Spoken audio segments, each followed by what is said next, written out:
Rich dad poor dad Robert T Kiyosaki.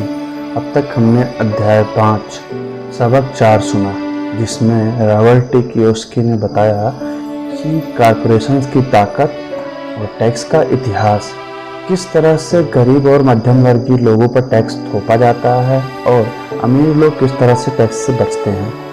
आइए अब सुनते हैं अध्याय 6 सबक 5 अमीर लोग पैसे का आविष्कार करते हैं। पिछली रात मैंने लिखना बंद किया और अलेक्जेंडर ग्राहम बेल के जीवन पर आधारित एक टीवी कार्यक्रम देखा। बेल ने टेलीफोन का पेटेंट करवाया था और उनकी नई खोज की बहुत सी मांग थी। क्योंकि उन्हें एक बड़ी कंपनी की जरूरत थी, इसलिए वे उस समय की नामी कंपनी वेस्टर्न यूनियन के पास गए और उनसे कहा कि वे उसके पेटेंट और उनकी छोटी सी कंपनी को खरीद लें। वे पूरे पैकेज का $1,00,000 चाहते थे। वेस्टर्न यूनियन के अध्यक्ष ने यह सुनते ही यह प्रस्ताव यह कहकर ठुकरा दिया कि मांगने जाने वाली कीमत बहुत ज्यादा है। बाकी इतिहास है। खरबों डॉलर के उद्योग का जन्म हुआ और 80 AD का जन्म भी हुआ। अलेक्जेंडर ग्राहम बेल की कहानी खत्म होने के बाद शाम के समाचार आ रहे थे। समाचारों में एक स्थानीय कंपनी के स्टाफ में कटौती के बारे में एक खबर थी। कर्मचारी नाराज थे और शिकायत कर रहे थे। कंपनी के मालिक ज्यादती कर रहे हैं। फैक्ट्री के सामने एक 45 साल का नौकरी से निकाला गया मैनेजर अपनी पत्नी और 2 बच्चों के साथ खड़ा था और सुरक्षा गार्डों से अंदर जाने की इजाजत मांग रहा था, ताकि वह मालिकों से यह विनती कर सके कि उसके नौकरी से न निकाला जाए। उसने हाल ही में एक मकान खरीदा था और उसे डर था कि उसे मकान बेचना पड़ेगा। कैमरा उसके अन्य विना पर नजर गड़ाया था और पूरी दुनिया उसे देख रही थी। यह कहने की जरूरत नहीं है कि उसने मेरा ध्यान खींच लिया। मैं 1984 में व्यावसायिक रूप में पढ़ा हूँ। यह एक बहुत अच्छा अनुभव और पुरस्कार रहा है। यह एक विचलित करने वाला काम भी है, क्योंकि मैंने हजारों बच्चों को पढ़ाया है और मैंने सभी से एक बात देखी है कि इसमें मैं भी शामिल हूँ। हमें बहुत ज़्यादा संभावनाएं होती हैं और हमें प्रकृति के बहुत सारे उपहार दिए होते हैं, परंतु जो चीज़ हमें सभी को पीछे धकेलती है वह है खुद के बारे में शंका। तकनीकी जानकारी की कमी के कारण हम पीछे नहीं रहते, बल्कि आत्मविश्वास की कमी के कारण हम पीछे रहते हैं। कई लोग पर इसका ज़्यादा असर होता है। एक बार हम स्कूल छोड़ देते हैं और हम सभी जानते हैं कि कॉलेज डिग्री के होने या अच्छे नंबर आने का कोई खास महत्व नहीं होता।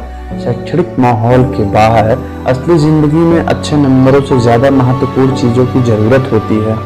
इसे गट्स, बहादुरी, चालाकी, साहस, निरंतरता, प्रतिभा, जोखिम लेने की क्षमता इत्यादि के नाम से पुकारा जाता है। यह तत्व, चाहे इसे किसी भी नाम से पुकारा जाए, कुल मिलाकर हमारे भविष्य पर स्कूल के नंबरों से ज्यादा असर डालता है। हम सभी के भीतर एक बहादुर, प्रभावशाली और जोखिम लेने वाला चरित्र मौजूद होता है, परंतु हम सभी के भीतर चरित्र का एक दूसरा पहलू भी होता है, जो घुटने टेक कर जरूरत पड़ने पर भीख मांग सकता है। मरीन कॉर्प्स अलेक्जेंडर के पायलट के रूप में मैं वियतनाम में 1 साल रहने के बाद मुझे अपने भीतर छुपे इन दोनों चरित्रों के बारे में अंतर्गत जानकारी मिली। दोनों में से किसी को भी बुरा नहीं कहा जा सकता, परंतु एक अध्यापक के रूप में मैंने यह जाना कि आदमी की प्रतिभा के सबसे बड़े दुश्मन है बहुत ज्यादा डर और खुद की क्षमताओं के बारे में शंका। यह देखकर मुझे दुख होता था कि कई विद्यार्थी जवाब जानते थे, परंतु उनमें जवाब देने की हिम्मत नहीं थी। असल जिंदगी में स्मार्ट लोग आगे नहीं बढ़ पाते, बहादुर लोग आगे बढ़ पाते हैं। मेरे अपने अनुभव में आपके फाइनेंशियल जीनियस के लिए तकनीकी ज्ञान की जरूरत है और सहारा भी। अगर आपको बहुत ज़्यादा डर लगता है तो आपकी प्रतिभा का दमन होता है। मेरी कक्षाओं में विद्यार्थियों को बहुत प्रेरित करता हूँ कि वे खतरा लेना सीखें, बहादुर बने और अपनी प्रतिभा के द्वारा अपने डर को ताकत और चतुराई में बदलें। कुछ लोगों के लिए यह सिद्धांत काम करता है, जबकि कईयों को यह डरावना लगता है। मैंने यह भी जाना है कि ज़्यादातर लोग पैसे के बारे में बहुत सुरक्षित खेल खेलना पसंद करते हैं। मैंने ऐसे सवाल भी सुने हैं, जोखिम क्यों उठाया जाए? आपके फाइनेंशियल IQ को विकसित करने की झंझट क्यों उठाया जाए? मैं पैसे की समझ क्यों विकसित करूं? और मैं जवाब देता हूं केवल इसलिए ताकि आपके पास ज़्यादा विकल्प हो। हमारे आगे बहुत बड़े परिवर्तन खड़े हुए हैं। जिस तरह मैंने इस अध्याय के शुरू में युवा आविष्कारक अलेक्जेंडर ग्राहम बेल की कहानी बताई थी, आगे आने वाले सालों में उनकी तरह के कई लोग होंगे जो बिल गेट्स की तरह सड़कों सैकड़ों लोगों और दुनिया भर में हर साल माइक्रोसॉफ्ट जैसी बहुत सी अत्यधिक सफल कंपनियां बनेंगी और दिवालियापन कंपनियां बंद होंगे। स्टाफ निकालने की बहुत सारी घटनाएं सामने आएंगी। तो आपको फाइनेंशियल आय को विकसित करने की झंझट में क्यों पड़ना चाहिए? इसका जवाब कोई और नहीं दे सकता, आप खुद दे सकते हो। परंतु मैं आपको बता सकता हूँ कि मैं ऐसा क्यों करता हूँ। मैं इसलिए ऐसा करता हूँ क्योंकि आज का युग सबसे ज़्यादा रोमांचकारी युग है। मैं चाहता हूँ कि परिवर्तन से डरने के बजाय उसका स्वागत कर सकूं। मैं चाहता हूं कि लाखों करोड़ों बनाने के बारे में सोच सकूं, ना कि सिर्फ उनकी तनख्वाह बढ़ाने के बारे में। आज का युग सर्वाधिक रोमांचकारी समय है जो दुनिया के इतिहास में अभूतपूर्व है। कई पीढ़ियों के बाद लोग इस युग को याद करते हुए यह कहेंगे कि यह कितना ज्यादा रोमांचकारी रहा होगा। इससे पुरानों की मौत और नए का जन्म युग कहा जाएगा। इस युग में बहुत उथल पुथल थी और रोमांच भी था। तो आपको फाइनेंशियल आईक्यू को विकसित करने का झंझट क्यों उठाया जाए? क्योंकि अगर आप ऐसा नहीं करते हो जो आप ज़्यादा अमीर हो जाएंगे, और अगर आप ऐसा नहीं करते हो तो आने वाले समय में आपके लिए डरावना होगा। उस समय आप बहादुरी से आगे बढ़ने वाले लोगों को सफल होते देखेंगे और पुराने सिद्धांतों के जकड़े रहने की वजह से लोगों को असफल होते भी देखेंगे। 300 साल पहले जमीन ये संपत्ति थी, इसलिए जिस आदमी के पास जमीन थी उसके पास संपत्ति थी। फिर फैक्ट्रियां आई, उत्पादन शुरू हुआ और अमेरिका ने अपना दबदबा बना लिया। उद्योगपतियों के पास संपत्ति आ गई।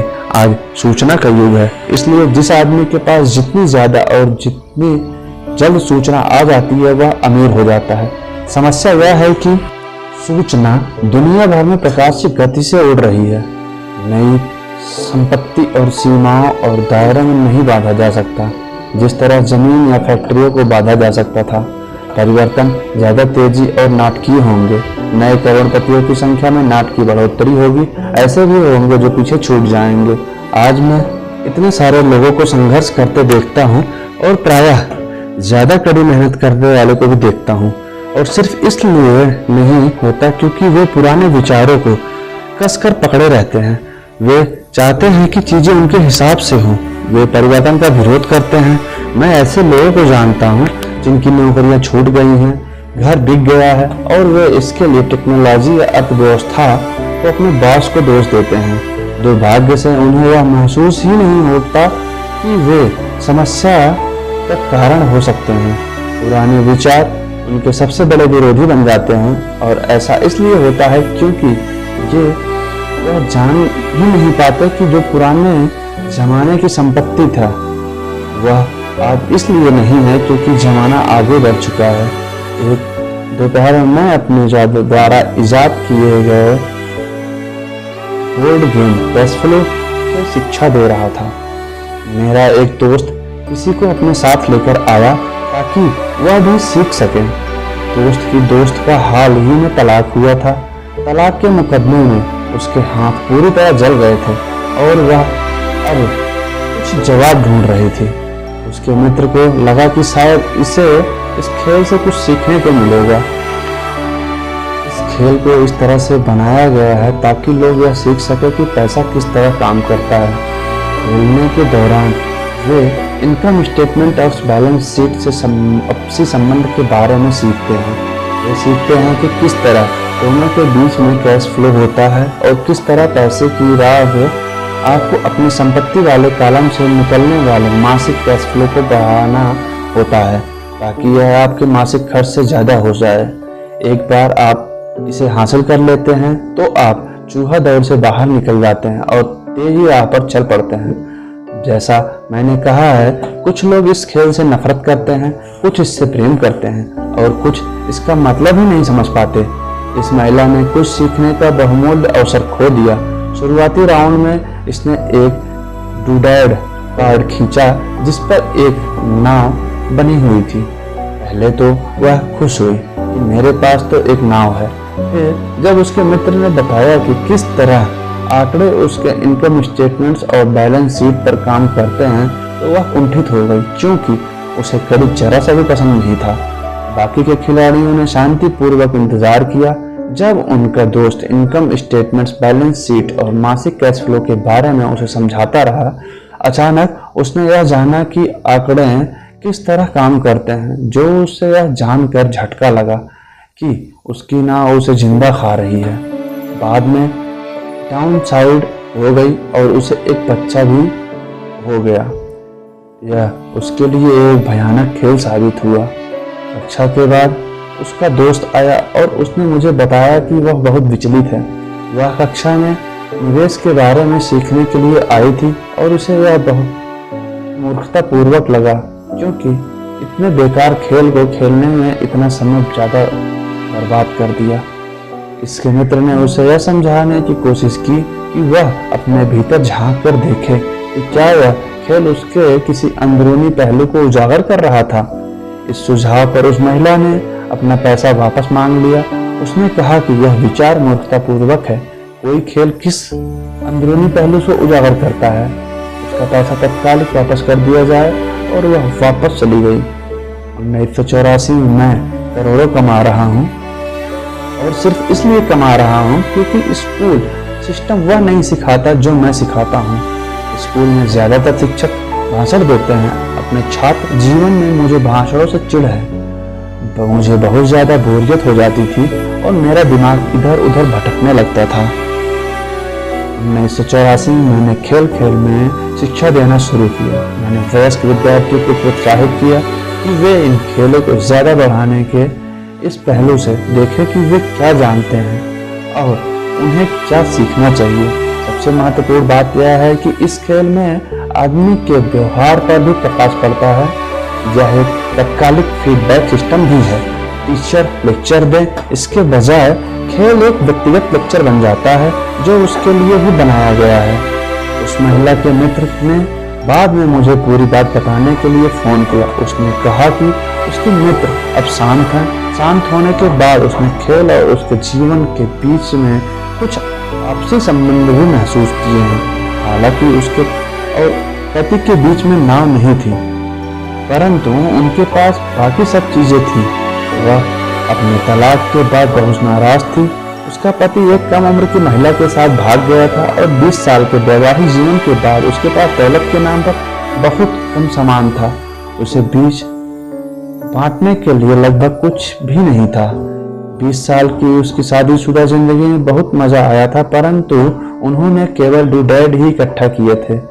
उसने यह महसूस किया कि आंकड़ों पर उसका गुस्सा इनकम स्टेटमेंट्स और बैलेंस शीट पर इसलिए था क्योंकि वह उसे समझ नहीं पा रही थी। उसका यह मानना था कि पैसे झेले का हिसाब किताब रखना पुरुषों का काम है। वह यह समझती थी और उसका पति पैसों को संभालता था। उसे अब यह पक्का भरोसा हो चुका था कि उसकी शादी के आखिरी 5 सालों में उसके पति ने उससे पैसे छुपाए थे। वह इस बात पर खुद से नाराज थी कि उससे यह पता भी नहीं चला कि पैसे कहाँ गए, और यह भी पता नहीं चला कि उसका किसी दूसरी औरत के साथ संबंध बन चुका है। बोर्ड गेम की तरह ही दुनिया भी तत्कालिक फीडबैक देती है। अगर आप ज्यादा ध्यान दें तो हम ज्यादा सीख सकते हैं। कुछ समय पहले की बात है। मैंने अपने पत्नी से कहा कि धोबी ने मेरे पैंट को सिकोड़ दिया है। मेरी पत्नी धीमे से मुस्कुराई और उसने मेरे पैंट में पेट में उंगली गाड़ते हुए मुझे बताया कि पैंट नहीं सिकुड़ा है, बल्कि कोई और चीज फैल गई है। मैं कैश फ्लो नामक यह खेल हर खिलाड़ी को व्यक्तिगत फीडबैक देने के हिसाब से तैयार किया गया है। इसका लक्ष्य आपको विकल्प प्रदान करता है। अगर आप नाव वाला कार्ड निकालते हैं और यह आपको कर्ज में डाल देता है, तो सवाल यह उठता है, अब आप क्या कर सकते हैं? आपके पास कितने फाइनेंशियल विकल्प मौजूद हैं? यही खेल का लक्ष्य है। खिलाड़ियों को सोचना सीखना ताकि वे नए और बहुत से फाइनेंशियल विकल्प बना सकें। मैं 1000 से ज्यादा लोगों को यह खेल खेलते देखा है। वे लोग जो इस खेल की चूहा दौड़ से सबसे जल्दी से निकल जाते हैं, उन्हें अंकों की समझ होती है और वे उनके पास रचनात्मक फाइनेंशियल दिमाग होता है। वे बहुत से फाइनेंशियल विकल्पों को देख सकते हैं जिन लोगों को सबसे ज़्यादा समय लगता है वे ऐसा लोग होते हैं जिनके पास अंकों की समझ नहीं होती, जिनके प्रायः निवेश की ताकत का एहसास नहीं होता। अमीर लोग प्रायः रचनात्मक होते हैं और सोच समझकर खतरे उठाते हैं। कैश फ्लो खेलने वाले कई ऐसे भी लोग होते हैं जिनके पास खेल में बहुत सा पैसा तो कमा लेते हैं, परंतु उन्हें यह नहीं पता होता कि वे उस पैसे का क्या करें। ज़्यादातर असली जिंदगी में भी आर्थिक रूप से सफल नहीं होते। हर कोई उनसे आगे निकल जाता है इस तथ्य के बावजूद कि उनके पास पैसा होता है, और यही असली जिंदगी में भी होता है। ऐसे बहुत से लोग हैं जिनके पास बहुत सा पैसा होता है और फिर भी वे आर्थिक रूप से आगे नहीं बढ़ पाते। अपने विकल्पों को सीमित कर लेना पुराने विचारों से चिपके रहने की तरह है। हाई स्कूल में के समय मेरा एक दोस्त अभी 3 नौकरियां कर रहा है। 20 साल पहले वह मेरे सभी सहपाठियों में से सबसे अमीर हुआ करता था। जब स्थानीय शुगर प्लांट बंद हुआ तो वह जिस कंपनी के लिए काम करता था वह भी बंद हो गई। उसके दिमाग में केवल एक विकल्प था और वह काफी पुराना विकल्प था, कड़ी मेहनत करो। समस्या यह थी कि उसे कोई बराबरी की नौकरी नहीं मिल पाई जो पुरानी कंपनियों में उसको वरिष्ठता को माने। इसका परिणाम यह हुआ कि वह अभी जो काम कर रहा है वह उसकी योग्यता से बहुत नीचे के काम है, और इसलिए उसकी तनख्वाह कम है। उसे जिंदा रहने के लिए जितना पैसा चाहिए उतना कमाने के लिए उसे 3 नौकरियां करनी पड़ रही है। मैंने कैश फ्लो खेलने वाले लोगों को यह शिकायत करते हुए सुना है कि सही मौका देने वाले कार्ड उसके पास नहीं आ रहे, इसलिए वे जहां के तहां बैठे रहते हैं। मैं ऐसे लोगों को चाहता हूं जो असल जिंदगी में भी ऐसा ही करते हैं। मैं बैठकर सही मौके के आने का इंतजार करते हैं। मैंने लोगों को सही मौके वाले कार्ड का इंतजार करते देखा है, और फिर उनके पास पर्याप्त पैसा नहीं होता। फिर वे यह शिकायत करते हैं कि अगर उनके पास ज्यादा पैसा होता तो वे चूहे दौड़ से बाहर निकल सकते थे, इसलिए वे वहीं बैठे रहते हैं। मैं असली जिंदगी में भी ऐसे लोगों को जानता हूं जो यही कहते हैं। वे महान अवसर देखते हैं परंतु उनके पास पैसा नहीं होता, और मैं देखता हूं कि लोग एक महान अवसर कार्ड को खींचते हैं, उसे जोर से पढ़ते हैं और उन्हें यह पता ही नहीं होता कि यह एक महान अवसर है। उनके पास पैसा भी होता है, समय भी सही होता है, कार्ड भी होता है, परंतु वे अवसर को नहीं देख पाते। वे यह देखने में असफल हो जाते हैं कि चूहे दौड़ से बच निकलने के लिए यह किस तरह उनकी फाइनेंशियल योजना में फिट होता है। और मेरी राय से इस तरह के लोग दूसरे सभी तरह के लोगों से ज्यादा संख्या में होते हैं। ज्यादातर लोगों की जिंदगी में एक बार मिलने वाला सुनहरा अवसर उनके सामने पड़ा हुआ मिलता है, परंतु वे उसे नहीं देख पाते। 1 साल बाद उन्हें उसका पता चलता है जब बाकी सभी लोग अमीर बन जाते हैं। फाइनेंशियल बुद्धि का मतलब होता है ज्यादा विकल्प होना। अगर अवसर आपके सामने नहीं आ रहे हैं तो आप अपनी आर्थिक स्थिति सुधारने के लिए क्या कर सकते हैं? अगर कोई अवसर आपकी गोद में नहीं आ रहा है, आपके पास पैसा नहीं और बैंक वाले आपको उधार नहीं दे रहे, तो आप उस अवसर से कैसे लाभ उठा सकते हैं? अगर आपका अनुमान गलत है और अगर आप जिसकी उम्मीद करते हैं वह नहीं होता है, तो आप किस तरह एक नींबू को लाखों में बदल सकते हैं? और यही फाइनेंशियल बुद्धि है। क्या होता है इससे हमारा ज्यादा सरोकार नहीं है, बल्कि आप एक नींबू को लाखों में बदलने के लिए कितने अलग अलग तरह के आर्थिक समाधान खोज सकते हैं। इसका मतलब है कि आप अपनी पैसे की समस्याओं को सुलझाने में कितने रचनात्मक हैं। ज्यादातर लोग केवल एक समाधान जानते हैं, कड़ी मेहनत करो, बचत करो और उधार लो। तो आपको अपनी फाइनेंशियल बुद्धि क्यों बढ़ानी चाहिए? क्योंकि आप इस तरह के इंसान होना चाहते हैं जो अपनी किस्मत खुद बदलता हो। आप जो होते हैं होने देते हैं और उसे बेहतर में बदलने की क्षमता रखते हैं। बहुत कम लोग वह समझ पाते हैं कि किस्मत भी हमें ही बनानी होती है, जिस तरह की पैसा बनाया जाता है। अगर आप ज़्यादा किस्मत वाले होना चाहते हैं और ज़्यादा पैसा बनाना चाहते हैं तो कड़ी मेहनत करने के अलावा अपनी फाइनेंशियल बुद्धि महत्वपूर्ण है। अगर आप उस तरह के आदमी हैं जो सही चीजें होने का इंतजार करता है, तो शायद आपको बहुत लंबे समय तक का इंतजार करना पड़ेगा। यह तो उसी तरह की बात हो गई कि आप गैराज में गाड़ी निकालने से पहले यह सुनिश्चित करना चाहते हैं कि अगले 5 मील तक की सभी स्ट्रीट लाइटें हरी होंगी। जब हम छोटे थे तो हमारे अमीर डैडी माइक और मुझे लगातार यही बात बताते थे, पैसा असली नहीं है, अमीर स्केच।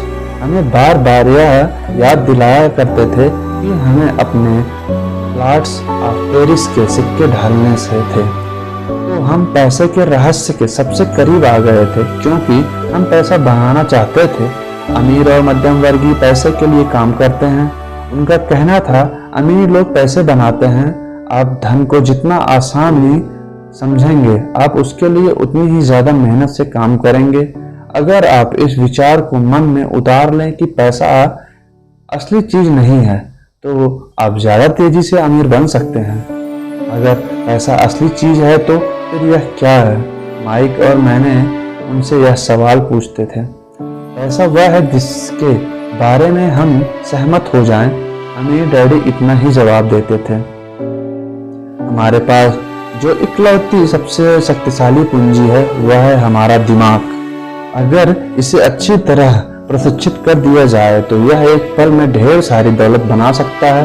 इतनी दौलत जो 300 साल पहले के राजाओं और रानियों ने सपने में भी नहीं देखी होगी। एक अप्रशिक्षित व्यक्ति बहुत ज्यादा गरीब भी बन सकता है, जो पीढ़ी दर पीढ़ी चढ़ने के कारण कई पीढ़ियों तक बन रह सकती है। सूचना के इस युग में पैसा मिनटों में बन जाते हैं। कुछ लोग तो जीरो से शुरू करके अविश्वसनीय रूप से अमीर हो जाते हैं, और उनके लिए वे केवल कुछ विचारों और अनुबंधों का सहारा लेते हैं। आपको यह बात वे लोग आसानी से बता सकते हैं जो स्टॉक मार्केट में ट्रेडिंग करते हैं या दूसरे निवेश करते हैं, क्योंकि वहाँ ऐसा अक्सर होता रहता है। कुछ नहीं से तत्काल करोड़पति बन जाते हैं, और कुछ नहीं से मेरा मतलब है कि बिना पैसे के लेन देन के, यह अनुबंध के द्वारा किया जाता है। ट्रेडिंग में हाथ में एक संकेत से स्टॉक के ग्राहक के आदेश पर लिस्पन और स्टेट की स्क्रीन पर बत्ती जलती है और शेयर पल भर में तो पहुंच जाते हैं। 1 मिनट बाद शेयर बेचने का आदेश दिया जाता है और वे पल भर में बिक जाते हैं। इस पूरे मामले में धन का लेन देन नहीं हुआ था, अनुबंधों का हुआ था। तो आपकी फाइनेंशियल प्रतिभा क्यों विकसित करें? इसका जवाब केवल आप ही दे सकते हैं। मैं आपको बता सकता हूं कि मैं क्यों इसे विकसित कर रहा हूं। मैं ऐसा इसलिए करता हूं क्योंकि मैं तेजी से धन कमाना चाहता हूं। इसलिए नहीं कि मुझे इसकी जरूरत है, बल्कि इसलिए क्योंकि मैं ऐसा करना चाहता हूं। यह सीखने की एक दिलचस्प प्रक्रिया है। मैं अपना फाइनेंशियल IQ इसलिए विकसित करना चाहता हूँ कि मैं दुनिया में सबसे तेजी से और सबसे बड़े खेल में भाग लेना चाहता हूँ, और अपने छोटे तरीके से मैं मानवता के अभूतपूर्व विकास का हिस्सा होना चाहता हूँ। एक ऐसे युग का जहाँ इंसानी विशुद्ध रूप से केवल अपने दिमाग से काम करते हैं, शरीर से नहीं। इसके अलावा यहाँ ज्यादा रोमांच है, यहाँ पैसे हैं, यहाँ डर है, यहाँ आनंद है। इसलिए मैं अपनी फाइनेंशियल बुद्धि में निवेश करता हूँ और अपनी सबसे शक्तिशाली संपत्ति को विकसित करता हूँ। मैं बहादुरी से आगे बढ़ने वाले लोगों के साथ होना चाहता हूँ। मैं पीछे रह जाने वाले लोगों के साथ नहीं होना चाहता हूँ। मैं पैसे का एक ऐसा आसान उदाहरण देना चाहता हूँ। 1990 के दशक की शुरुआत में फिनिक्स की अर्थव्यवस्था बहुत बुरी थी। मैं good morning America TV serial देख रहा था जब एक फाइनेंशियल प्लानर आया और उसने निराशावादी भविष्यवाणियां करना शुरू कर दिया। उसकी सलाह थी, पैसे बचाओ, हर महीने $100 बचाइए और 40 सालों में भी आप करोड़पति बन सकते हैं। खैर, हर महीने निश्चित रकम बचानी थी एक अच्छा विचार है। यह एक विकल्प है, एक ऐसा विकल्प जिससे बहुत से लोग मान लेंगे। समस्या यह है कि ऐसा करने से आदमी यह नहीं जान पाता कि उसके पास क्या हो सकता है। वे अपने पैसे से ज्यादा महत्वपूर्ण बढ़ोतरी के आगे बढ़े मौके का फायदा नहीं उठा पाते। दुनिया उनके पास से गुजरकर आगे बढ़ जाती है। जैसा जैसा मैंने कहा, अर्थव्यवस्था उस समय बहुत बुरे हालात में थी। निवेशकों के लिए यह एक ऐसा आदर्श बाजार स्थित थी। मेरा काफ़ी पैसा उस समय स्टॉक मार्केट और अपार्टमेंट हाउसेस में फंसा हुआ था। मेरे पास नगद पैसा नहीं था, जो कि हर कोई बेच रहा था, इसलिए मैं खरीद रहा था। मैं पैसा बचा नहीं रहा था, मैं निवेश कर रहा था। मेरी पत्नी और मेरे पास $10 लाख से ज़्यादा नगद थे, जो तेजी से बढ़ते हुए बाजार में काम कर रहे थे। निवेश करने के लिए एक सबसे बढ़िया मौका था। अर्थव्यवस्था भयावह थी। मैं बहुत छोटे छोटे निवेशकों को तो वर्णन नहीं कर सकता, परंतु कई बड़ी बातें जरूर बता सकता हूँ। वे घर जिनकी कीमतें अभी $1 लाख होती थी, अब $75,000 के हो गए थे। परंतु स्थानीय रियल एस्टेट से ऑफिस पे खरीदारी करने के बजाय मैंने दिवालिया वकीलों के ऑफिस या अदालत की सीढ़ियों पर खरीदारी करना शुरू कर दिया। इन जगहों पर $75,000 का घर $20,000 या उससे भी कम में खरीदा जा सकता था। मैंने अपने मित्रों के से $2,000 का लोन लिया। 90 दिनों के इस लोन पर ब्याज $200 था। मैंने वकील को कैशियर का चेक दे दिया। जब अनुबंध की कार्यवाही चल रही थी, तब मैंने अखबार में विज्ञापन दिया कि $75,000 का घर केवल $60,000 में बिकाऊ है और किसी डाउन पेमेंट की जरूरत नहीं है। मेरा फोन तत्काल व्यस्त हो गया और लगातार बजने लगा। संभावित खरीदारों का छठा और एक बार मकान कानूनी रूप से मेरे नाम हो गया, तो सभी संभावित खरीदारों को घर देखने की इजाजत दी गई। अत्यंत रोमांचकारी घटनाक्रम के बीच घर कुछ ही मिनटों में बिक गया। मैंने $250 की प्रोग्रेस फी मांगी, जो उन्होंने खुशी खुशी दे दी। उसके बाद कानूनी नामांतरण की कार्यवाही शुरू हो गई। मैंने अपने मित्र से $2,000 के कर्ज में $200 ब्याज मिलाकर उसे दे दिया। वह खुश था, घर देखने वाला खुश था, वकील भी खुश था और मैं भी खुश था। मैंने $20,000 में खरीदे गए घर को $60,000 में बेच दिया था। मेरे पास खरीदारी का शपथ पत्र था। इसमें मेरे संपत्ति वाले कॉलम में $40,000 जमा कर दिए गए थे। इस पूरी कार्यवाही में कुल 5 घंटे लगे थे। तो अब जबकि मैंने पैसे की समझ आ चुकी है और आप अंक पढ़ सकते हैं, आपको दिखाऊंगा कि किस तरह से मैंने पैसे का आविष्कार किया। एक उदाहरण है, संपत्ति वाले कॉलम में $40,000 बनते हैं बिना टैक्स चुकाए। पैसे का आविष्कार किया जाता है 10% ब्याज पर। अपने $4,000 प्रति घंटे से कैश फ्लो को सुनिश्चित कर लिया था। मंदी के बाजार में अपने खाली समय में मैंने और मेरी पत्नी ने इस तरह के 6 सौदे निपटाए, जबकि हमारा ज्यादातर पैसा प्रॉपर्टी और स्टॉक मार्केट में फंसा हुआ था। हम खरीदने और बेचने के सौदे में अपनी संपत्ति वाले कॉलम में $1,90,000 से ज्यादा 10% ब्याज पर शपथ पत्र पर बनाने में कायम हो गए थे। इस तरह हर साल की अनुमानित आय $19 लाख हो गई थी और इसका ज्यादातर भाग हमारे प्राइवेट कॉर्पोरेशंस द्वारा सुरक्षित था। इस $1900 प्रति वर्ष का इतना बड़ा हिस्सा हमारी कंपनी की कारों, पेट्रोलों, टिप्स, बीमा, ग्राहकों के साथ डिनर इत्यादि चीजों पर खर्च हो सकता था। जब तक सरकार उसे उस आमदनी पर टैक्स लगाने का मौका मिलता, तब तक एक कानूनी रूप से खर्च हो सकता था। बचत आपको $40,000 बचाने के लिए कितना समय लगेगा और 50% टैक्स के हिसाब से व्यय कितना पैसा चुकाना होगा। आगे देखते हैं कैश फ्लो से। रोजगार, आय, व्यय, संपत्ति, बचत। अपनी फाइनेंशियल बुद्धि के इस्तेमाल से पैसा किस तरह से खोजा जा सकता है, बनाया जा सकता है और सुरक्षित किया जा सकता है, इसका यह एक आसान उदाहरण है।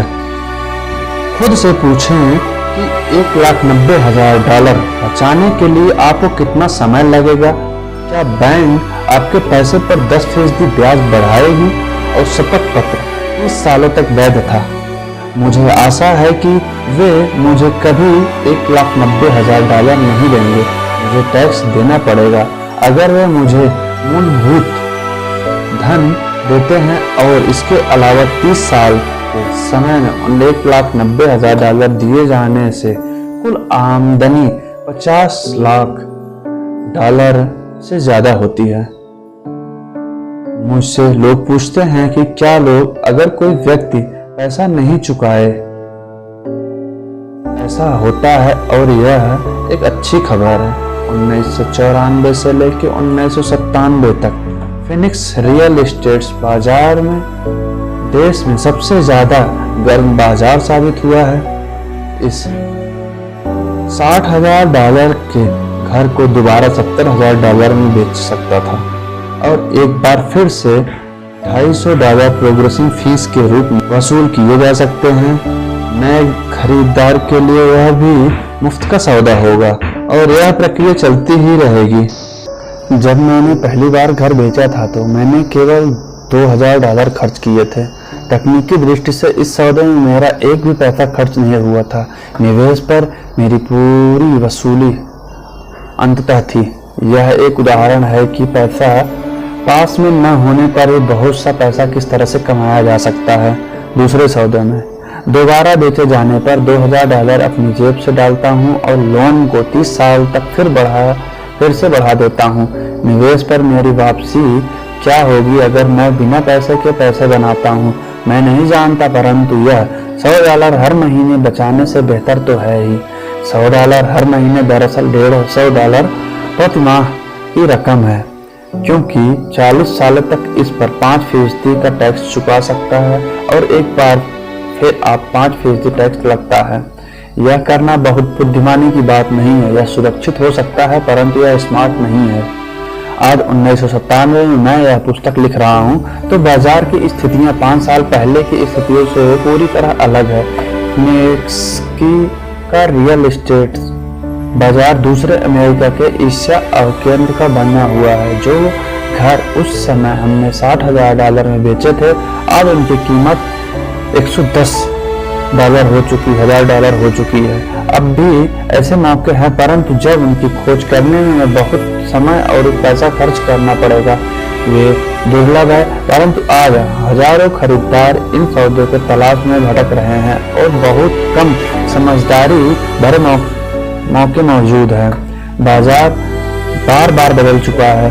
यह आगे बढ़ने का समय है और संपत्ति वाले कॉलम में दूसरे बढ़ने के मौके का समय है।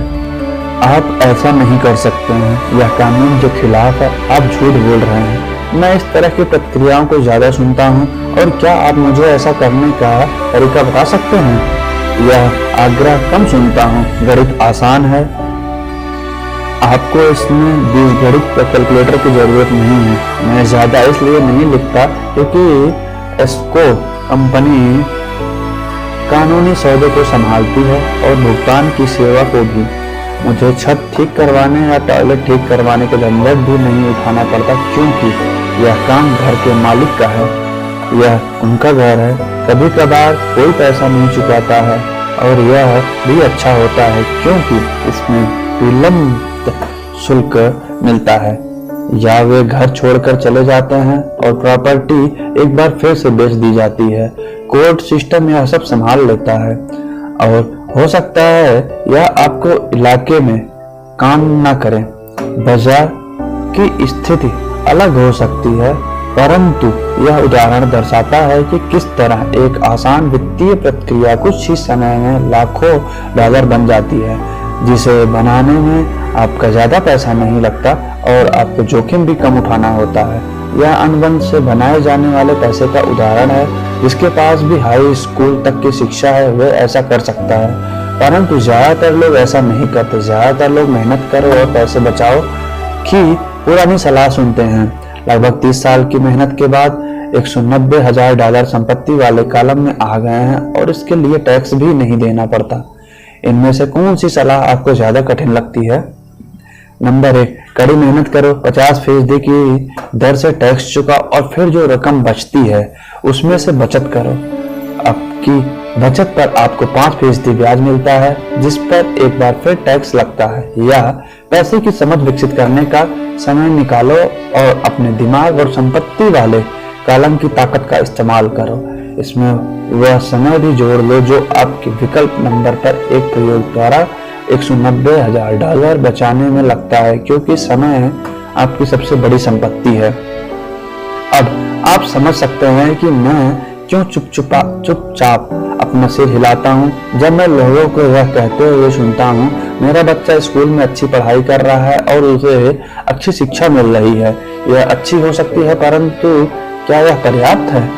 मैं जानता हूं कि उपयुक्त निवेश तकनीकी एक छोटी तकनीकी है। इसे यह बताने के लिए लिखा गया है कि किस तरह एक छोटी सी रकम बड़ी रकम में बदल सकती है। एक बार फिर मेरी सफलता यह बताती है कि मजबूत वित्तीय नींव कितनी महत्वपूर्ण होती है। जो मजबूत वित्तीय नींव शिक्षा से शुरू होती है। मैंने इसे पहले कहा है और इस तरह महत्वपूर्ण है कि मैं इसे एक बार फिर दोहराना चाहता हूँ। वित्तीय बुद्धि 4 मुख्य तकनीकी दक्षताओं से मिलती है।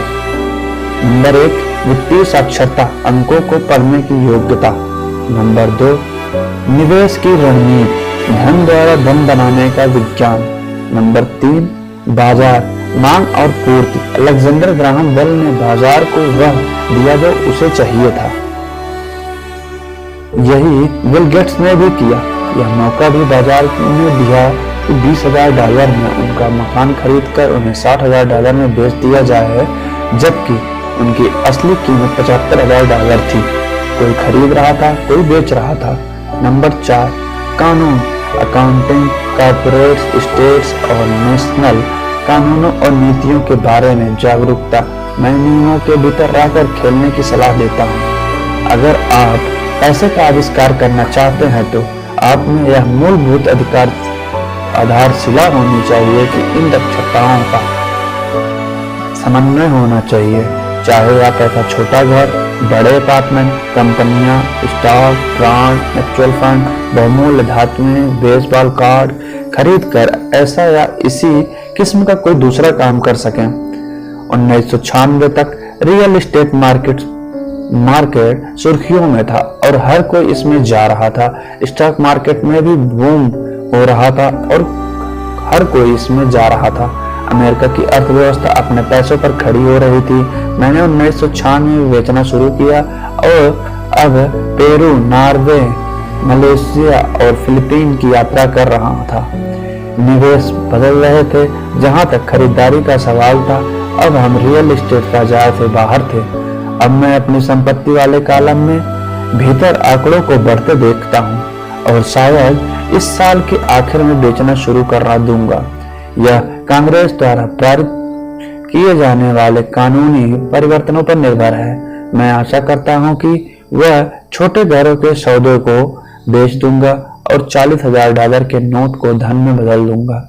मुझे अपने अकाउंटेंट को बुलाकर उसे कहना पड़ेगा कि वह इतनी रकम के लिए तैयार हो जाए और इसे टैक्स से बचाने के लिए तरीके खोजे।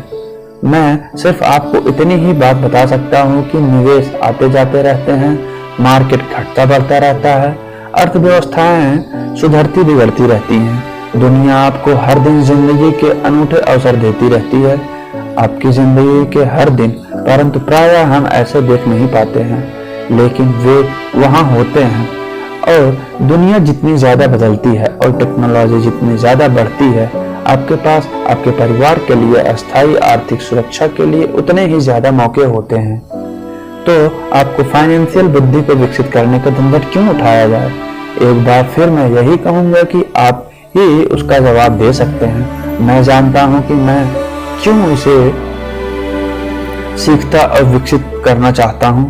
मैं ऐसा इसलिए करता हूं क्योंकि मुझे पता है कि परिवर्तन हो रहे हैं और होने वाले हैं। मैं परिवर्तनों का स्वागत करना चाहता हूं और अतीत में चिपके नहीं रहना चाहता हूं। मैं जानता हूं कि मार्केट में ज्वार आएगा और मार्केट में भाटा भी आएगा। मैं लगातार अपनी फाइनेंशियल बुद्धि को विकसित करना चाहता हूं क्योंकि मार्केट में हर परिवर्तन पर मुझे लोग अपनी नौकरियों के लिए अपने घुटने टेक कर भीख मांगेंगे। इसी समय कई दूसरे लोग जिंदगी द्वारा दिए गए नींबुओं को लेकर उन्हें करोड़ों में बदल लेंगे। और हमें यह नहीं भूलना चाहिए कि हमें कभी कभार जिंदगी नींबू दे देती है। यही फाइनेंशियल बुद्धि है। मुझसे अक्सर पूछा जाता है कि मैं नींबुओं को किस तरह से करोड़ों में बदलता हूँ। व्यक्तिगत रूप से मैं व्यक्तिगत निवेशों के कई और उदाहरण देने में झिझकता हूँ। मैं इसलिए झिझकता हूँ क्योंकि मुझे डर है कि मुझे बड़बोला या अपनी कमों से घबराने वाला कहा जाएगा। यह मेरा इरादा नहीं है, सिर्फ इसलिए उदाहरण देता हूँ ताकि इस अंकों और समयावधि से सच्ची और आसान घटनाओं को बढ़ाया जा सके। मैं उदाहरण इसलिए देता हूँ ताकि आपको यह बता सकूं कि यह आसान है, यह ज़्यादा आसान है अगर आप फाइनेंशियल बुद्धि के 4 स्तंभों में के जानकार हैं। व्यक्तिगत रूप से मैं फाइनेंशियल बुद्धि के लिए 2 मुख्य साधनों का इस्तेमाल करता हूँ, रियल एस्टेट्स और छोटे स्टॉक्स। मैं रियल एस्टेट्स को अपनी नींव की तरह इस्तेमाल करता हूँ। हर दिन मेरी प्रॉपर्टी कैश फ्लो प्रदान करती है और उनका मूल्य बढ़ता जाता है। छोटी पूंजी के स्टॉक्स को तेजी से बढ़ोतरी के लिए इस्तेमाल किया जाता है। मैं अपने द्वारा की गई हर चीज की अनुशंसा नहीं करता हूँ। उदाहरण केवल उदाहरण ही है। अगर अवसर बहुत जटिल है और मैं निवेश को नहीं समझ पाता हूँ तो मैं निवेश नहीं कर सकता हूँ। पैसे के बारे में निर्णय लेने में हमें केवल साधारण गणित और कॉमन सेंस की जरूरत होती है। उदाहरण का प्रयोग निम्न 5 कारणों से किया गया है। नंबर 1, लोगों को ज्यादा सीखने के लिए प्रेरित करने के लिए। नंबर 2, लोगों को यह बताने के लिए कि अगर नींव मजबूत है तो पैसे का महल बनाना आसान है। नंबर 3, यह बताने के लिए कि कोई भी ढेर सारा पैसा बना सकता है। नंबर 4, यह दिखाने के लिए आपके लक्ष्यों को हासिल करने में करोड़ों तरीके हैं। नंबर 5, यह बताने के लिए कि यह कोई रॉकेट विज्ञान नहीं है। 1989 में मैं ऑरेगन के पोर्टलैंड में एक खूबसूरत जगह पर जॉगिंग किया करता था। यह एक उपनगर था जहां छोटे छोटे घर बने हुए थे। मैं छोटे और सुंदर थे। हर कहीं मुझे बिकाऊ है के बोर्ड दिखते थे। टिम्बर मार्केट का बहुत बुरा हाल था। स्टॉक मार्केट में क्रैश हुआ था और अर्थव्यवस्था में मंदी थी। एक सड़क पर मैंने बिकाऊ है का बोर्ड देखा जो वहां काफी लंबे समय से लगा हुआ था। यह पुराना दिख रहा था। एक दिन उसके पास से मैं जॉगिंग करते समय मेरी मुलाकात उनके मालिक से हो गई। वो परेशान दिख रहा था। मैंने पूछा, आपने अपने घर की क्या कीमत लगाई है? मालिक घूमा और कमजोर मुस्कुराहट के साथ, आप कीमत लगा ले। यह 1 साल से ज्यादा समय में बिकाऊ है और अब तक कोई देखने तक नहीं आया। मैं इसे देखता हूँ, मैंने कहा, और आधे घंटे बाद मैंने $20,000 में खरीद लिया जो उसके द्वारा मांगी गई कीमत से कम थी। यह 2 बेडरूम का छोटा सा सुंदर घर था। इसकी खिड़कियों पर जर्जीरो रेड का ट्रिम था। यह 1930 में बना था और इसका रंग हल्का नीला था। अंदर एक सुंदर चकचकाती अंगूठी थी और छोटे छोटे 2 बेडरूम थे। यह किराए पर देने के लिए एक आदर्श घर था। मैंने मालिक को $45,000 के घर के लिए $5,000 नकद दिए। उसकी असली कीमत $65,000 होगी, परंतु दिक्कत सिर्फ इतनी थी कि कोई उसे खरीदना नहीं चाहता था। मालिक ने 1 हफ्ते में उसे खाली कर दिया और वह इससे पीछा छुड़ाकर खुश हो गया। मेरा पहला किराएदार वहां आया जो एक स्थानीय कॉलेज में प्रोफेसर था। मॉर्टगेज का खर्च और मैनेजमेंट की फी चुकाने के लिए हर महीने के आखिर में मेरी जेब में $40 आते थे, जो बहुत बड़ी रकम थी। 1 साल बाद ऑरेगन का रियल एस्टेट बाजार मंदी से उबरा और बढ़ने लगा। कैलिफोर्निया के निवेशकों के पास अपने रियल एस्टेट मार्केट में तेजी का बहुत सा पैसा था और अब वे उत्तर दिशा में आकर ऑरेगन और वाशिंगटन में खरीदारी कर रहे थे। मैंने उन छोटे घर पर कैलिफोर्निया में से आए एक युवा दंपति को $95,000 में बेच दिया, जिन्हें यह बहुत सस्ता सौदा लग रहा था। इस सौदे में मुझे लगभग $40,000 का कैपिटल गेन हुआ और जो मैंने 1031 के टैक्स विहीन एक्सचेंज में रख दिया और मैं अपने पैसे को लेकर कोई बड़ी प्रॉपर्टी खरीदने चल दिया। 1 महीने में मुझे वीवरटन ऑरेगन के इंटेल प्लांट के पास एक 12 यूनिट का अपार्टमेंट मिल गया। उसके मालिक जर्मनी में रहते थे और उन्हें उनकी कीमत का अंदाजा ही नहीं था और एक बार फिर वे इससे पीछा छुड़वाना चाहते थे। मैंने $45,000 की इमारत के लिए तो $2,75,000 का प्रस्ताव दिया, इसमें से $300,000 पर मान गए। मैंने इसे खरीद लिया और मुझे इसे 2 साल तक अपने पास रख लिया। फिर उसे 1031 एक्सचेंज प्रक्रिया का फायदा उठाते हुए मैंने इस इमारत को $4,950,000 में बेच दिया और एरिजोना फिनिक्स में और एक 20 यूनिट का अपार्टमेंट खरीद लिया।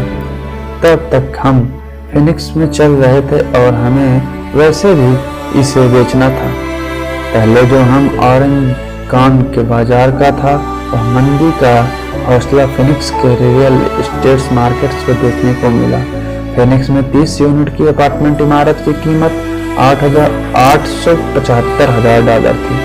इसमें से $225,000 डाउन पेमेंट था। 30 यूनिटों में आने वाला कैश फ्लो $5,000 प्रति माह से कुछ ज्यादा था। एरिजोना का बाजार बढ़ने लगा और 1996 में एक कोलोराडो के निवेशक ने हमें इस प्रॉपर्टी के लिए $12 लाख देने का प्रस्ताव रखा। मेरी पत्नी और मैं बेचने का विचार कर रहे थे, परंतु हमने यह देखने का इंतजार किया कि यहाँ कांग्रेस कैपिटल गेन कानूनों में परिवर्तन करेगी। अगर वह परिवर्तन करती है तो प्रॉपर्टी की कीमत 15 से 20% तक बढ़ जाएगी। इसके अलावा हर महीने $5,000 मिलते रहना अच्छा लगता था। इस उदाहरण के मुद्दे की बात यह है कि किस तरह से एक छोटी रकम एक बड़ी रकम में बदल जा सकती है। एक बार फिर मैं यह कहना चाहता हूँ कि इसके लिए फाइनेंशियल स्टेटमेंट्स, निवेश की रणनीति और बाजार की समझ, कानूनों की जानकारी होना जरूरी है। अगर लोग इस विषयों के बारे में जानकारी नहीं रखते हैं तो स्पष्ट रूप से वे स्टैंडर्ड सलाह को पालन करें जो कहती है कि सुरक्षित खेल खेलना चाहिए और सुरक्षित निवेशकों में पैसा लगाना चाहिए। सुरक्षित निवेशकों के साथ समस्या यह है कि वे अक्सर बहुत कम मुनाफा देते हैं। उन्हें इतना सुरक्षित बना लिया जाता है कि उसमें मिलने वाला मुनाफा कम हो जाता है। ज्यादातर बड़े ब्रोकरेज हाउसेस जोखिम भरे सौदे से बढ़ते हैं ताकि वे खुद की और अपने ग्राहकों की सुरक्षा कर सकें, और यह नीति समझदारी भी है। अपनी गर्म सौदे नौसिखियों को नहीं दिए जाते। प्रायः सर्वश्रेष्ठ सौदे उन लोगों के लिए होते हैं सुरक्षित होते हैं जो इस खेल को अच्छी तरह समझते हैं, और ये सौदे अमीरों को भी ज्यादा अमीर बनाते हैं। वैसे भी इस तरह के जोखिम भरे सौदे नौसिखियों के सामने रखना तकनीकी रूप से गैर कानूनी माना जाता है, परंतु ऐसा कभी कभार होता है। मैं जितना ज्यादा परिष्कृत होता रह जाता हूँ उतने ही अवसर मुझे मिलते जाते हैं। जिंदगी में फाइनेंशियल बुद्धि विकसित करने का एक और फायदा यह होता है कि इससे अपने सामने ज्यादा अवसर आते हैं और आपकी फाइनेंशियल बुद्धि उतनी विकसित और बढ़ती जाती है। आपके लिए यह जानना या बताना आसान हो जाता है कि कोई सौदा अच्छा या बुरा है। आपकी बुद्धि तकनीकी एक बारे में सौदे को पहचान जाती है या एक दूसरे सौदे को अच्छे से बदल सकती है। मैं इतना ज्यादा सीखता हूँ और सीखने के लिए कभी बहुत कुछ बाकी है। मैं इतना ही ज़्यादा पैसा सिर्फ इसलिए कमाता हूँ क्योंकि समय के साथ साथ मेरा अनुभव और बुद्धि बढ़ती जाती है। मेरे कुछ दोस्त अब भी सुरक्षित खेल खेल रहे हैं और अपने प्रोफेशन और कड़ी मेहनत कर रहे हैं, परंतु उनकी फाइनेंशियल बुद्धि विकसित नहीं हो पा रही, जिसे विकसित होने में बहुत समय लगता है। मेरी कुल जमा सिर्फ मैं अपने संपत्ति वाले कॉलम में बीज बोना, यह मेरा फार्मूला है। मैं छोटे पैसे पर शुरू करता हूँ और बीज बोता हूँ। कुछ बीज उग जाते हैं और कुछ नहीं उगते। हमारे रियल एस्टेट कॉर्पोरेशन में हमारे पास करोड़ों डॉलर की प्रॉपर्टी है। यह हमारा अपना ITR यानी रियल एस्टेट इन्वेस्टमेंट ट्रस्ट है। अब मैं आपको यह बात पहले ही बताना चाहता हूँ कि इन करोड़ों में से कई प्रॉपर्टी के $5,000 से $10,000 तक के निवेश से शुरू हुई थी। नगद पैसों से खरीदी गई प्रॉपर्टी खुशकिस्मती से तेजी से बढ़ते बाजार में ज़्यादा कीमत हो गई थी और टैक्स में मुफ्त रहने हुए उन्हें खरीदा और बेचा गया था, और ऐसा कई सालों तक किया गया था। हमारे पास एक स्टॉक पोर्टफोलियो भी है जिसे मैं अपनी मेरी पत्नी या हमारा पर्सनल म्यूचुअल फंड कहते हैं। हमारे कुछ दोस्त हमारे ऐसे निवेशकों के साथ ही बिजनेस करते हैं। मैं जिनके पास हर महीने निवेश करने के लिए कुछ अतिरिक्त धन होता है, हम ज्यादा जोखिम वाली प्रोजेक्ट कंपनियों के शेयर खरीदते हैं जो अमेरिका या कनाडा में स्टॉक एक्सचेंज पर सार्वजनिक होने जा रही हैं। इतनी तेजी से धन बढ़ता है। उनका उदाहरण इस तरह देखो, हमने कंपनी के सार्वजनिक होने के पहले 25 सेंट प्रति शेयर की दर पर 1 लाख शेयर खरीदे। हर 6 महीने बाद जब कंपनी शेयर बाजार में दर्ज हो गई तो उसके शेयर का भाव $2 पर शेयर हो गया। अगर कंपनी का प्रबंध अच्छा है तो कीमतें बढ़ती रहेंगी और स्टॉक $20 प्रति शेयर या इससे भी ज्यादा होंगे। ऐसे भी कई वर्ष रहे हैं जिनमें $25,000 एक साल में भी कम समय में $10 लाख बन गए हैं। यह जुआ नहीं है। अगर आप जानते हैं कि आप क्या कर रहे हैं, यह जुआ है। अगर आप सौदे में आपने पैसा फेंक दिया है, भगवान के सफल होने की दुआ कर रहे हैं। आपको अपने तकनीकी ज्ञान, बुद्धि और खेल के प्रति प्रेम की जरूरत होनी ताकि जोखिम कम से कम रहे। वैसे जोखिम तो होता ही है, यह फाइनेंशियल बुद्धि होती है जिससे आपकी सफलता के अवसर बढ़ जाते हैं। इसी कारण जो चीजें एक आदमी के लिए जोखिम भरी होती है वह दूसरे आदमी के लिए उतनी जोखिम भरी नहीं होती।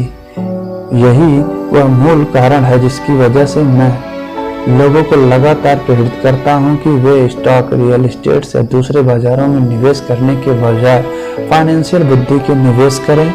आप जितने ज्यादा स्मार्ट होंगे, आपके सफल होने का अवसर उतना ही ज्यादा होगा।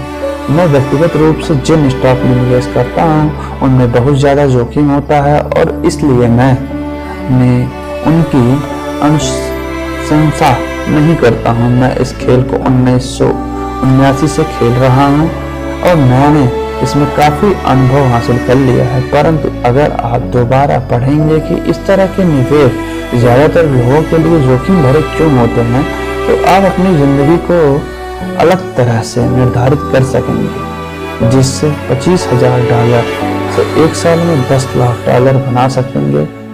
कम जोखिम भरा होगा।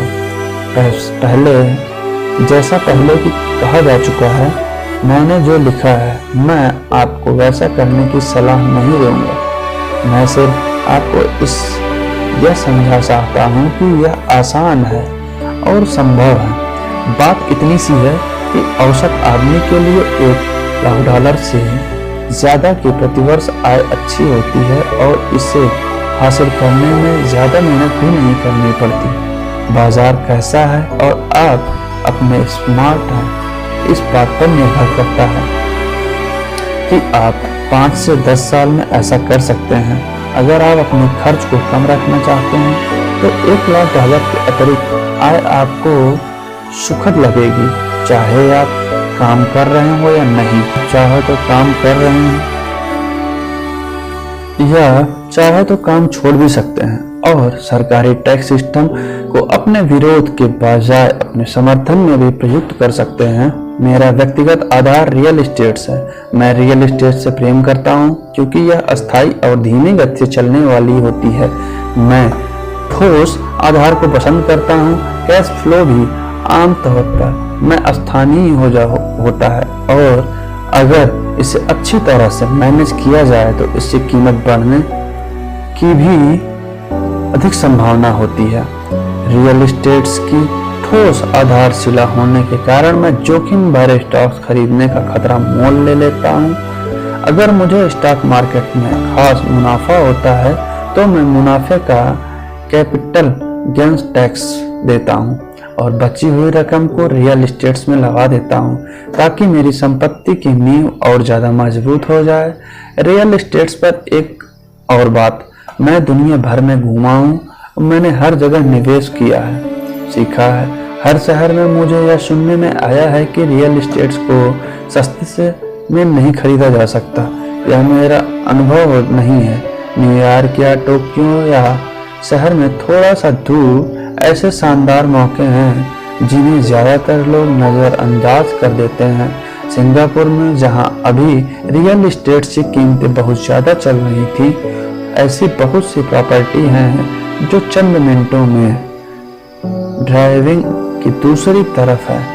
इसलिए जब भी मैं किसी को यह कहते सुनता हूँ आप यहाँ ऐसा नहीं कर सकते, तो मैं उन्हें यह याद दिलाता हूँ कि शायद आपको यह कहना चाहिए, मैं नहीं जानता कि ऐसा कैसे किया जा सकता है।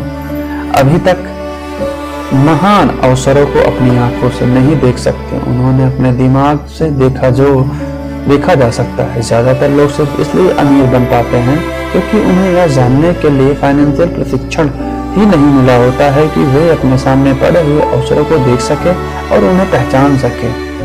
मुझसे अक्सर पूछा जाता है कि मैं शुरुआत कैसे करूं। पिछले अध्याय में मैंने आर्थिक स्वतंत्रता की राह पर चलने वाले 10 कदमों का उल्लेख किया है, परंतु हम हमेशा याद रखें कि आपको मजा आना चाहिए। यह केवल एक खेल है। कई बार आप जीत जाते हैं और कई बार आपको अनुभव मिलता है, परंतु हमेशा आनंद लें। ज्यादातर लोग कभी नहीं जीत पाते क्योंकि उनके पास हर डर लगता रहता है। इसलिए मुझे स्कूल मूर्खतापूर्वक लगता है। स्कूल में हम सीखते हैं कि गलतियां बुरी बात होती हैं और गलतियां करने वाले के लिए हमें सजा दी जा सकती है, परंतु अगर हम इंसानों के सीखने की प्रक्रिया पर नजर डालें तो हम पाएंगे कि इंसान गलतियां करने पे ही सीखता है। हम गिर कर ही चलना सीख पाते हैं। अगर हम कभी नहीं गिरते तो हम कभी चल भी नहीं पाएंगे। यही मोटरसाइकिल चलाने के बारे में भी सही है। मेरे घुटनों पर अब भी चोट के निशान हैं, परंतु आज मैं बिना सोचे मोटरसाइकिल चला सकता हूँ। यही अमीर बनने के बारे में भी सही है। दुर्भाग्य से ज्यादातर लोगों के अमीर न होने पाने का मुख्य कारण होता है कि वे हारने से डरते हैं। जीतने वाले हारने से नहीं डरते, परंतु हारने वाले डरते हैं। सफलता की प्रक्रिया का एक भाग असफलता भी है। जो लोग असफलता से बचते हैं, सफलता उन्हें बचाती है। मैं अपने पैसे को नेटिस के खेल की तरह मानता हूँ। मैं मेहनत से खेलता हूँ, गलतियां करता हूँ, गलतियां सुधारता हूँ और ज्यादा गलतियां करता हूँ और सुधारता हूँ, और इस तरह से मेरा खेल सुधरता जाता है। अगर मैं खेल में हार जाता हूँ तो मैं नेट के पास जाकर अपने विरोधी से हाथ मिलाकर यूं मुस्कुराता हूँ। मैं कहता हूँ अगले शनिवार को मिलेंगे। निवेश 2 तरह के होते हैं। नंबर 1, पहले और सबसे आम तरह के निवेश वे लोग होते हैं जो एक पैकेज में निवेश करते हैं। वे रियल अकाउंटेंट्स में फोन करते हैं और जिन्हें एक रियल एस्टेट कंपनी या स्टॉक ब्रोकर या फाइनेंशियल प्लानर को और भी वे कुछ खरीदते हैं। यह एक म्यूचुअल फंड, REITT, स्टॉक्स या ब्रांड्स हो सकता है। यह निवेश एक अच्छा, साफ सुथरा और आसान तरीका है। यह उसी तरह की खरीदारी हो चुकी जिस तरह से ग्राहकों को कंप्यूटर स्टोर में जाकर सेल्फ पर रखे कंप्यूटर खरीद लेते हैं। नंबर 2, दूसरी तरह के निवेशकों में होते हैं जो निवेशकों को बचाते हैं। इस तरह के निवेश आमतौर पर सौदे को असेंबल करते हैं। किस तरह से कंप्यूटर इंजीनियर कंप्यूटर के पुर्जे को अवेलेबल करते हैं। मैं यह तो नहीं जानता कि कंप्यूटर के पुर्जे को किस तरह से अनेबल किया जाता है, परंतु मैं यह जानता हूं कि आर्थिक अवसरों के पुर्जे को किस तरह से अनेबल किया जा सकता है। यह मैं ऐसे लोगों को जानता हूं जो ऐसा कर सकते हैं। दूसरे किस्म का निवेशक ही प्रोफेशनल निवेशक होते हैं। कई बार तो पुर्जे को इकट्ठा करने में सालों लग जाते हैं और कई बार वे कभी इकट्ठे ही नहीं हो पाते। मेरे अम्मी डैडी ने मुझे दूसरे किस्म का निवेश बनाने के लिए प्रोत्साहित किया।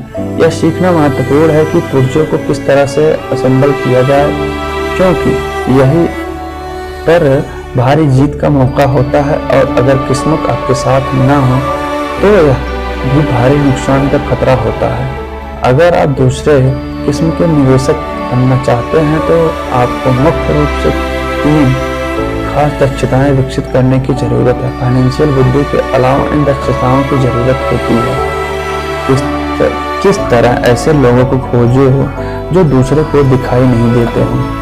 दूसरे लोग अपनी आंखों में उस मौके को नहीं देख पाएंगे, पर आप अपने दिमाग को उस मौके को देख सकते हैं। उदाहरण के लिए मेरे एक दोस्त ने एक पुराना घर खरीदा जो दिखने में बुरा सा था। हर एक को हैरत थी कि उसने इसे क्यों खरीदा, परंतु दूसरे जो नहीं देख पा रहे थे उसे दिख रहा था। वह यह था कि उस घर के साथ 4 खाली जमीन के टुकड़े भी थे। उनके पास कंपनी जाकर पता कर लिया था कि घर खरीदने के बाद उसने उसे तोड़ दिया और उन 5 प्लाटों को बिल्डर्स को बेच दिया। इस सारे सौदे में उसे अपने मूल निवेश से 3 गुना ज्यादा रकम मिली। उसने 2 महीने के कम समय में $75,000 कमा ली। यह बहुत ज्यादा रकम तो नहीं है, परंतु यह न्यूनतम वेतन से तो ज्यादा है और यह तकनीकी रूप से कठिन भी है। नंबर 2, पैसा किस तरह जुटाया जाए।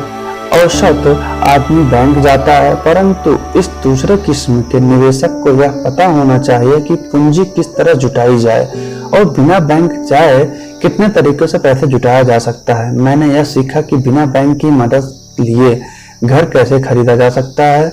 घर खरीदना महत्वपूर्ण नहीं है, परंतु पैसा इकट्ठा करना महत्वपूर्ण कला है।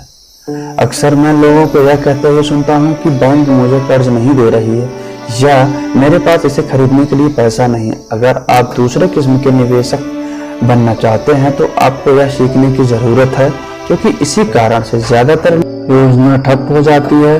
दूसरे शब्दों में ज्यादातर लोग सिर्फ इसलिए सौदा नहीं कर पाते क्योंकि उनके पास पैसा नहीं होता। अगर आप इस बाधा को पार कर सकते हैं तो आप ऐसे लोगों में मिलोगे आगे जिन्होंने उन दक्षताओं को नहीं सीखा। ऐसे कई मौके आए हैं जब मैंने घर या स्टॉक या अपार्टमेंट बिल्डिंग को खरीदा है जबकि मेरे बैंक में एक भी पाई नहीं थी। मैंने एक अपार्टमेंट हाउस को 12 लाख में खरीदा। मैंने इसके लिए एक अनुबंध किया जो खरीदार और बेचने वाले के बीच में लिखित अनुबंध था। फिर मैंने $1 लाख का डिपॉजिट इकट्ठा किया, जिससे मुझे बाकी पैसे को जुटाने के लिए 90 दिन तक कड़ी मेहनत करनी पड़ी। मैंने ऐसा क्यों किया? क्योंकि मैं जानता था कि अपनी असली किस्मत $20 लाख थी। मैंने इस पैसे को उसने मुझे $50,000 दिए ताकि वह मेरी तरह जगह पर आ जाए। मैं इस तरह से मेरी जगह पर आ गया और मैं उस निवेश से बाहर निकल गया और इस काम में मेरे कुल जमा 3 दिन लगे। एक बार फिर मैं यह कहना चाहता हूँ कि आप क्या खरीदते हैं यह महत्वपूर्ण नहीं है। महत्वपूर्ण यह है कि आप कितना जानते हैं। निवेश करना खरीदना नहीं है, यह एक ज्ञान है। नंबर 3, किस तरह से स्मार्ट लोगों को संगठित किया जाए। ऐसे लोगों को समझदार होते हैं जो या तो अपने से ज़्यादा समझदार लोगों के साथ काम करते हैं या उन्हें काम पर रखते हैं। जब भी आपको सलाह की ज़रूरत हो तो यह सुनिश्चित कर लें कि आपका सलाहकार समझदार हो। सीखने के लिए बहुत कुछ है, परंतु इसके पुरस्कार भी बहुत कीमती हो सकते हैं। अगर आप इन दक्षताओं को नहीं सीखना चाहते हैं तो आपको अपनी किस्मत पर निवेश करने की सलाह दी जा सकती है। आप जो जानते हैं वही आपकी सबसे बड़ी पूंजी है। आप जो नहीं जानते वही आपका सबसे बड़ा जोखिम है। जोखिम तो हमेशा रहता ही है, इसलिए इससे बचने के बजाय इसे मैनेज करना सीखें। इसी तरह से अध्याय 6 समाप्त हुआ। धन्यवाद।